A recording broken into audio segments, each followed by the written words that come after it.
सकाळी सकाळी इथे माझं आलं होतं पार्सल आणि मिशोवरून हा मी ड्रेस मागवलेला. खूप सुंदर असा ड्रेस आला होता. याबरोबर पॅन्टही होती, पण पॅन्ट काय आली नाही. तर ड्रेस मला खूप आवडला म्हणून मी तो रिटर्न केला नाही. मिशोवरून मागवलं का असंच काहीसं होतं. तर वर्कशॉपवरून येताना मी मस्त अशी लाल चिटूक गाजरं आणली होती आणि म्हटलं आज गाजराचा हलवा करावा. आईने मस्त गाजरं किसून ठेवली.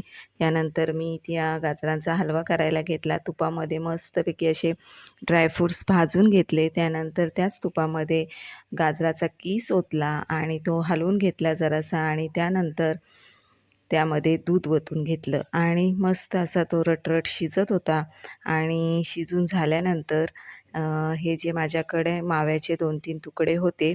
माव्याचे तुकडे म्हणण्यापेक्षा ते मिठाईचे तुकडे होते आणि म्हटलं का ती अशीच राहण्यापेक्षा या गाजराच्या हलव्यामध्ये टाकूया. म्हणून मग ते तुकडे मी त्यामध्ये मिक्स केले, साखर टाकली आणि झाला तयार गाजराचा हलवा.